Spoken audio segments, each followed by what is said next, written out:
and welcome back to my channel. So today's video is sort of going to be a continuation of last week's video, the University of Leeds Q&A, but today I'm going to be speaking more specifically about my degree, which is BA Business Management. Thank you very much to Squarespace for sponsoring today's video. Squarespace is an all-in-one platform that allows you to build a website, a domain or an online store, so stick around to learn how I'm using it to start my own personal blog. So a few disclaimers. I obviously am only first year, so I don't have the insight of a final year student on things such as graduate jobs or placement years or study abroad. I've only really got the knowledge that I've been told. I don't have a personal perspective on it yet, and also I obviously only attend the University of Leeds, so this video is not really going to cover business management at other universities, because having been to open days and doing research on business management, I know that there are a lot of variations between the different degrees at different universities, so please bear that in mind.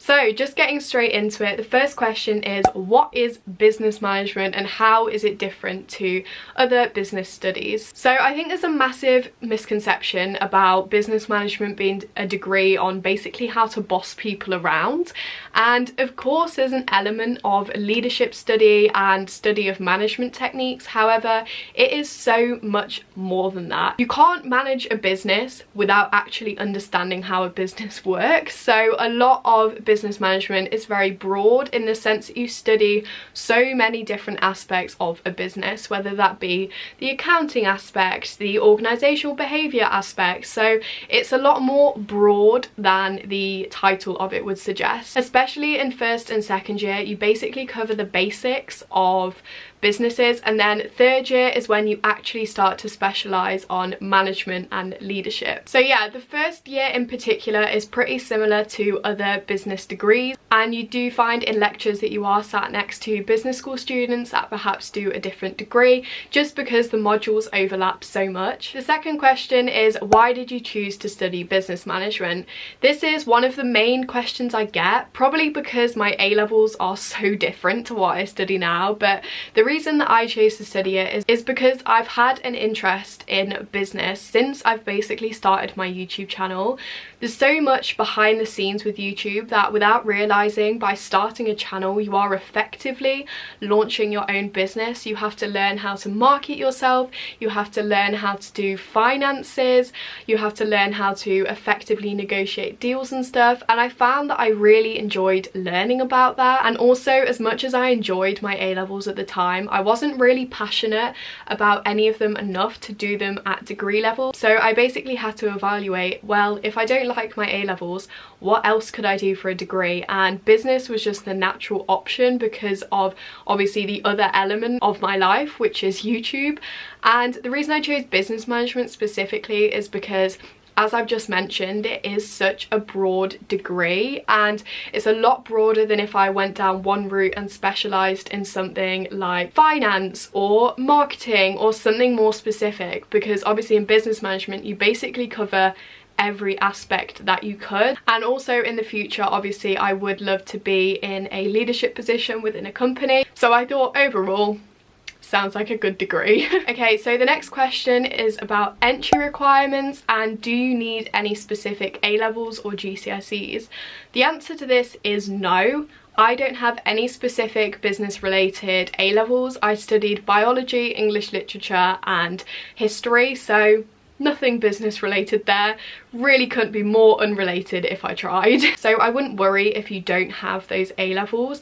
Obviously they can somewhat help you. I know people that did do business A-level and did do things like economics A-level, and it does help because there is somewhat of an overlap, especially in first year. However, it's really not necessary, because I think the reason that Leeds says you don't need any specific A-levels is because they teach the course from scratch. Sort of leading on from that was a question of, is it similar to A-level? And obviously I've just said there has been a bit of an overlap from what I've heard from other students.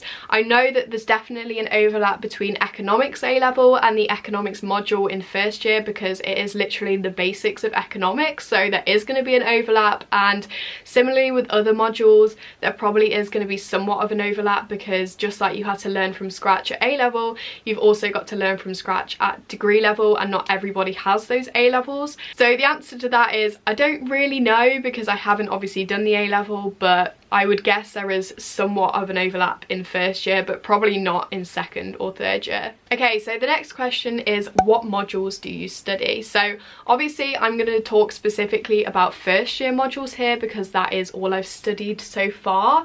In terms of second year modules and third year modules, information is available on the website, so you're probably just better off reading it, because I can't give you a personal perspective here, because obviously I haven't studied them yet. But in first year you study economics for management, which is practically the basics of economics. You study accounting and finance, which is the basics of accounting. You study contemporary business environment, which is all about business analysis and looking at businesses in the world right now. You study organizational behavior, which is all about sort of the structure of businesses and the more sociological aspects of them. You do starting your own business, which is basically what it says on the tin. You theoretically start a business, going through all the process and all the steps that you'd need to actually launch one. And then you also do exploring your potential, which is a module that's all about sort of academic skills and academic development. For example, it teaches you how to write an essay at university standard. And then you also do a discovery module as well. So the way that the course is structured is you have 120 credits every year, and each module counts for a certain amount of credits. So for example, starting your own business is 10 credits, organizational behavior is 20 credits, and all of those compulsory modules that I just listed add up to 100 credits, and then you've got 20 credits of discovery module. And you can choose your discovery module from pretty much any school in the university. For example, at the start of first year I started taking a politics module and quickly dropped that because I realised it was not for me, and then instead I took another business module called Business and Society. But you could do a language module if you liked, you could do psychology, English, literally anything that you would like. So yeah, as you can see, first year is very broad and covers the basics of pretty much everything, and it's kind of similar with second year as well, but you start to study modules such as marketing too, managing in the digital workplace, research and analytical methods, supply chain management. And then in third year, that is when you start to really hone in on leadership and management specifically. However, in third year your compulsory modules only actually add up to 70, I think, so you have 50 credits worth of optional modules and discovery modules. So third year is where you can really start to tailor your degree and tailor it to the career path that you want to go down after uni. Okay, the next question is, what is your most and your least favourite module from first year? So I think if you've watched any of my university vlogs, you will know my least favourite is accounting. Me and accounting just did not get on as well as I thought we would. I just never clicked with me, I never really enjoyed it, and even though I did get a really good grade in the exam at the end of the year, by sheer luck, I think I just didn't enjoy it throughout the year. However, my favourite module was probably contemporary business environment. So I'm not sure if you guys will have the same lecturer every year, but I had Joanna and I absolutely loved her. She is such a queen. She was so passionate, she was so engaging, and I think that's why I loved the lectures so much. And also I think the content of that module in particular is one of the most useful modules, because it's all about contemporary business analysis. So looking at any business in the world at the moment and diving down into what that business really stands for, how it's developed, how it's developing. And I just think that's going to be such a useful module for the future, and also knowing if you are going to set up your own business, where other businesses have gone wrong or where other businesses have succeeded. So the next question is, how much maths is there involved, and do you have to be good at maths? So I'm not a mathsy person at all. Despite getting a good grade at GCSE, I've literally tried to avoid it like the plague since.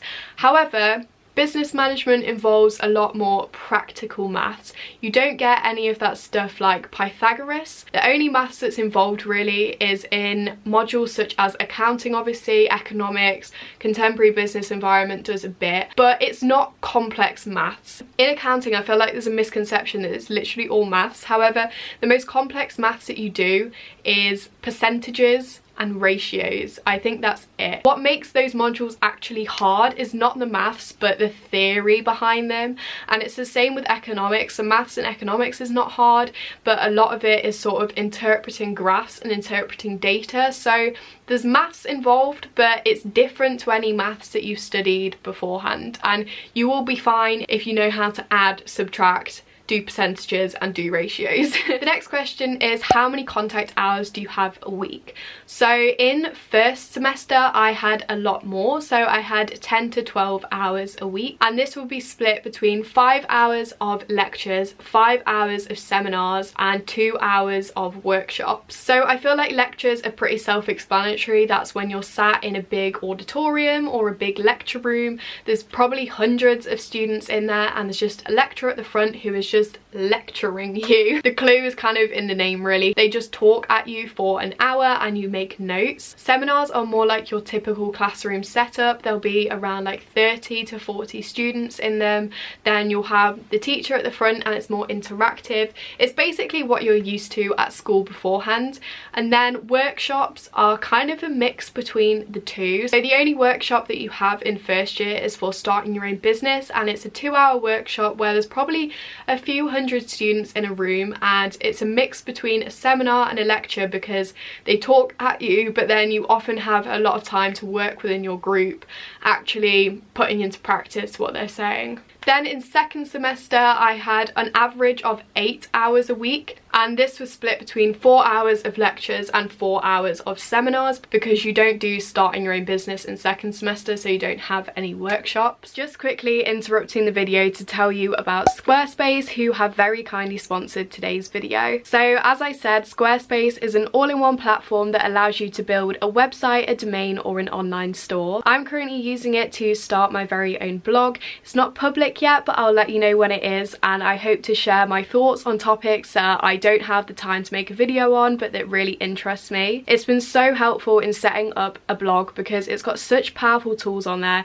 literally everything that you could need for uploading photos, videos, updates, and it's also got a really good schedule tool, which, as I know from YouTube, is so useful when publishing content. I also love that Squarespace has so many templates because I don't know a lot about web design. However, by using a template I could create a website that was aesthetic, that fit the vibe that I want, and I'm very excited to share it with you when it goes public. So if this is something that you think you'd be interested in, then make sure to start the free trial, and once you're ready to launch, use the link that's down below in the description or on screen now to get 10% off your first purchase of a domain or a website. So one of the main questions I also got asked is it difficult? And I feel like this is a hard question to answer because I feel like is it difficult is such a subjective question. Any degree is going to be difficult at the start because you're going to be learning something new, whether or not you've done it at A-level before. Unless you are born with that knowledge already, you've got to learn it somehow. However, I think it's only as difficult as you make it. The more effort that you put in to understand the content and the more effort you put into your work, the less difficult it's going to be, if that makes sense. Because the uni does give you lots of support. They literally give you all the teaching and knowledge that you need to do well. It's just then what you personally do with it. The next question is, what is the workload like? What is the typical work that you get set? So the main work that you'll find yourself doing on a weekly basis is preparation for your seminars. So this often involves pre-reading, so reading a text that they've set, whether that's an article, whether that's part of a book, whether that's a chapter from your textbook. And then also you often have questions that you need to answer before the seminar, because then you go through the answers to those questions in the actual seminar. You also have to do a little bit of preparation information for the lectures sometimes as well. For example, reading a chapter of your textbook. OB, which is organisational behaviour, does this a lot. He likes you to read the chapter before the lecture, so then in the lecture it's the second time that you're hearing that information. Also, any catching up on lectures as well, whether that's a lecture that you missed or a lecture that you didn't finish. That's normally going to be an element of your workload as well, along with revision as well. Also, you obviously have assignments, and this is the next question. The question was, what are the assignments like? And in first year you do such a variety of assignments. So for accounting, it was just one exam in January. That was it. There was no coursework element. For economics, you do 2 exams and you do 4 online tests. For OB, you do a group essay and then also an exam. For starting your own business, I guess the assignment was starting the business, because you basically get graded on the overall project. For contemporary business environment, it is the report that you produce throughout the whole weeks on your analysis of the company that you're assigned. And then for exploring the potential, you have an essay and a portfolio, and you also have a group presentation and a CV and cover letter assignment. However, those 2 aren't marked, they just help you towards your portfolio assignment. And then the discovery modules have different ways of assessing you. So for example, my discovery module, business and society, had just 2 essays. However, some other modules will make you take an exam, so that's definitely worth looking at as well when you are choosing your discovery module. The next question is, are you doing a placement year or a study abroad year? So yes, I do actually plan on doing a study abroad year. So this is sort of like a sandwich year in between your 2nd and your 3rd year. So it basically turns your 3rd year into your 4th year, because you do 2 years at uni, then a placement year or a study abroad year, and then your final year. I'm not sure where yet, because this whole process starts this summer for me and the first semester of 2nd year, so I haven't really looked into it that much, but there definitely is the opportunity there, and it is something that I want to do. In the future, once I've actually applied, or I'm doing it, or I've got a place, then I will talk more in detail about placement years or study abroad years.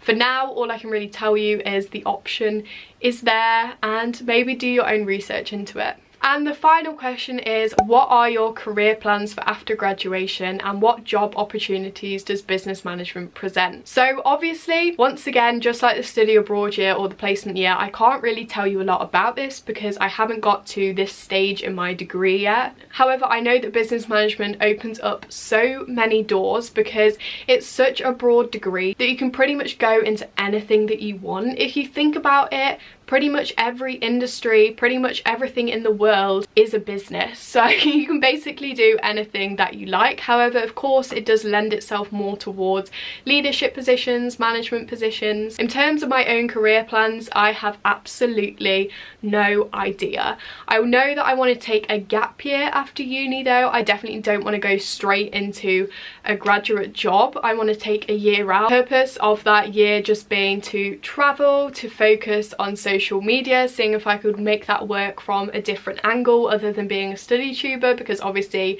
I'm not going to be a student anymore. So those are all the questions I'm going to be answering in today's video.